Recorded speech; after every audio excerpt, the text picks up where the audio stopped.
네, 안녕하세요. 8월 15일 광복절 짱목과 말씀 수다의 시간입니다. 자, 오늘 우리에게 주시는 말씀은 열왕기상 2장 36절부터 46절의 말씀인데요. 하나님 말씀을 보시겠습니다. 왕이 사람을 보내어 시므이를 불러서 이르되 너는 예루살렘에서 너를 위하여 집을 짓고 거기서 살고 어디든지 나가지 말라. 너는 분명히 알라. 내가 나가서 기드론 시내를 건너는 날에는 반드시 죽임을 당하리니 내 피가 내 머리로 돌아가리라. 시므이가 왕께 대답하되 이 말씀이 좋사오니 내 주 왕의 말씀대로 종이 그리하겠나이다 하고 이에 날이 오래도록 예루살렘에 머무니라. 3년 후에 시므이의 두 종이 가드왕 마아가의 아들 아기스에게로 도망하여 간지라. 어떤 사람이 시므이에게 말하여 이르되 당신의 종이 가드에 있나이다.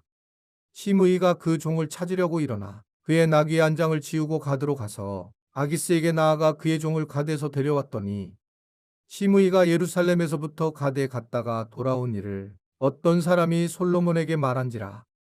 왕이 사람을 보내어 시므이를 불러서 이르되 내가 너에게 여호와를 두고 맹세하게 하고 경고하여 이르기를 너는 분명히 알라. 내가 밖으로 나가서 어디든지 가는 날에는 죽임을 당하리라 하지 아니하였느냐. 너도 내게 말하기를 내가 들은 말씀이 좋으니이다 하였거늘 내가 어찌하여 여호와를 두고 한 맹세와 내가 내게 이른 명령을 지키지 아니하였느냐. 왕이 또 시므이에게 이르되 내가 내 마음으로 아는 모든 악 곧 내 아버지에게 행한 바를 내가 스스로 하나니 여호와께서 내 악을 내 머리로 돌려보내시리라. 그러나 솔로몬 왕은 복을 받고 다윗의 왕위는 영원히 여호와 앞에서 경고히 서리라 하고 여호야다의 아들 브나에게 명령하매 그가 나가서 시므이를 치니 그가 죽은지라. 이에 나라가 솔로몬의 손에 경고하여지니라.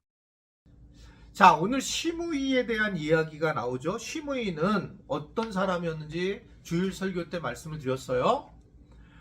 다윗 왕이 압살롬 압살롬이 이제 왕이 된다고 해서 피신을 할 때에 사울의 어떤 가족이었잖아요. 가문이었는데 쫓아다니면서 산비탈을 따라다니면서 다윗을 공격을 하고 비참하게 만들었던 사람이었는데 다윗이 내가 너를 용서하겠다라고 해서 실제로 나중에 예루살렘 도성으로 돌아올 때에 그를 용서를 하게 됩니다. 그리고 이제 그 후에 시므이가 오늘 나오는 본문의 이야기예요. 다윗은 그 당시에 그를 살려주었지만 죽기 직전에 솔로몬에게 지혜롭게 처형하라고 하는 것을 유언을 하게 됩니다. 즉 다윗이 하지 못한 것을 이제 솔로몬을 통해서 하게 된다는 거죠. 왜냐하면 한 번 결국 배반한 사람은 또다시 배반할 거라고 하는 것을 보게 됩니다. 그러니까 이게 삶에서 같은 패턴을 꼭 이용을 해요. 그래서 정말 조심을 해야 돼요. 내가 이러한 것으로 인해서 교회에서 상처를 받은 사람이 다음 교회 가서도 똑같이 상처를 받게 된다는 거죠.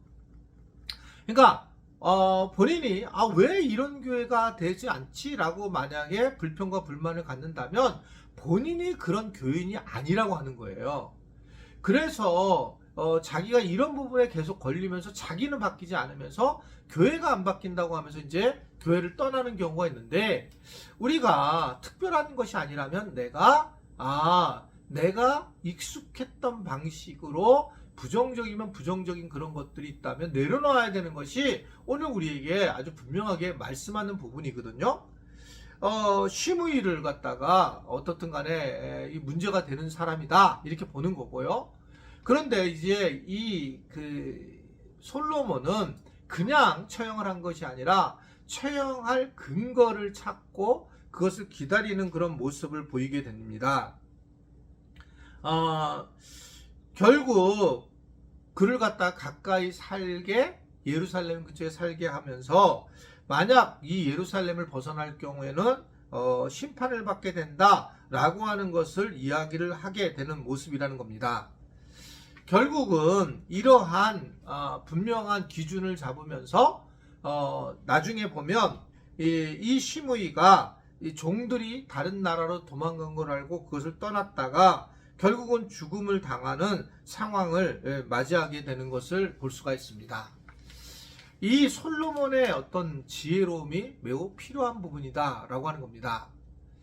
이게 이제 제가 이제 박사학위를 받을 때에 이 박사학위를 학위를 갖다가 이제 마지막에 이걸 내리거든요. 이것을 통과시킬 건가 그러면 이제 4-5명의 교수님들이 그것을 보고 최종으로 이제 이렇게 통과를 시키는 과정을 갖게 돼요. 주심부심 이렇게 해가지고요. 이제 그렇게 됐을 때에 그 전에 박사 논문을 쓴 사람에게 물어봐요. 왜 이걸 이렇게 썼는가? 왜 이걸 이렇게 됐는가? 그걸 쓰게 됐을 때 그 논문을 디펜스를 잘 해왔을 때에 논문 통과가 이루어지는 것을 보게 됩니다. 저도 마찬가지고 왜 이렇게 이 남성 사역에 관심이 많았는가에 대해서 그럼 제가 뭐 그냥 원래 있었으니 이렇게 하면 안 되고 학문적인 뭐 어떤 교회적인 이런 다양한 방식을 가지고 설명을 이제 해야지만 가능하다라고 하는 겁니다.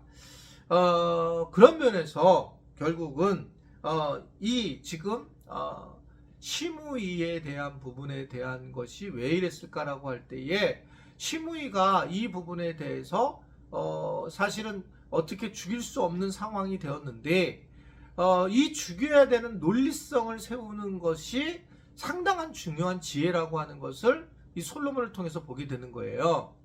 그러니까 솔로몬은 이 심우위가 예루살렘을 떠나지 말라라고 하는 걸 통해서 언젠가는 떠나게 될 거라는 것을 알게 됐기 때문에 그러한 논리를 가지고 결국 최종적으로 그를 처리하는 그런 모습을 보게 됩니다. 이것은 상당한 지혜라고 생각할 수 있어요. 만약에 직접 이 부분을 해결하면 어떤 일이 벌어질까? 그렇게 되면 민심이 굉장히 나빠지게 되는 거죠.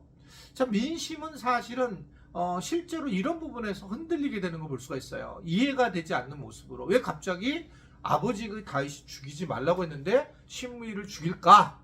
그러면 이제 반전으로 이제 나타나게 되는 것을 보게 됩니다. 그래서 이런 어떤 바른 신앙생활을 하거나 바른 삶을 살아갈 때에 이렇게 살아가야 되는 논리를 가지고 있어야 할 때에 우리는 바른 신앙생활을 할 수 있다라고 보여지게 됩니다.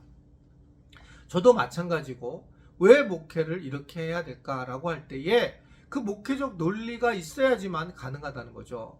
이 성장반을 하신 분들이 제 교회론을 들을 때 가장 행복해하는 거예요. 청년들은 뭐 깜짝 놀랐다고 그러더라고요. 목사님이 이 성장반의 교회론을 하게 됐을 때 와, 막 이렇게 얘기를 했대요. 이거 잘했다고. 그 이유는 그 성장반에서 교회론을 통해서 말하는 것은 뭐냐면 우리 교회가 왜 이렇게 하는지에 대한 근거를 얘기를 하기 때문에 그래요. 교회론을 통해서.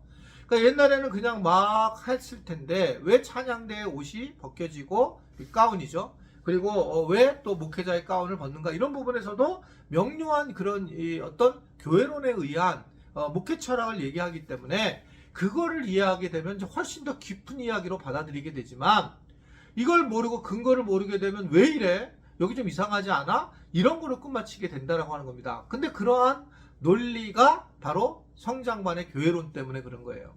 혹시 이제 성장반 하지 않은 분들은 꼭 성장반 꼭 하시면 좋겠고 성장반을 해야지 우리 교회에서 이제 교인다워지고 또 무엇인가 섬길 수 있을 수 있으니까 그런 모습으로 애쓰면 좋겠다. 성장반을 다시 공부하는 꼭 기회를 맞이했으면 좋겠다라고 하는 것을 생각을 하게 됩니다.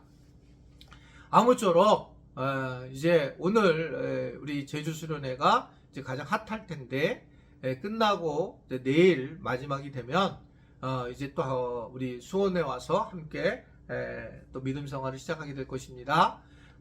마지막까지 잘 갔다 올 수 있도록 기도 꼭 부탁을 드리고 또 참여하신 분들 은혜를 많이 받아야 되고 참여하지 못한 분들은 또 이 수원에서 기도를 함께 꼭 나눠주시기를 간절히 바랍니다.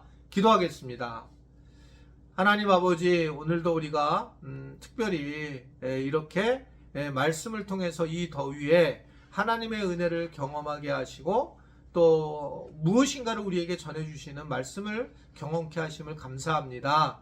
우리가 그냥 살아가는 것이 아니라 논리적 근거를 잘 마련해서 함부로 살아가는 것이 아니라 이성적으로 또 잘 정리해 살아갈 수 있는 그러한 지혜로움이 있도록 저희를 보살펴 주시고 인도하여 주옵소서. 예수님의 이름으로 기도드리옵나이다. 아멘.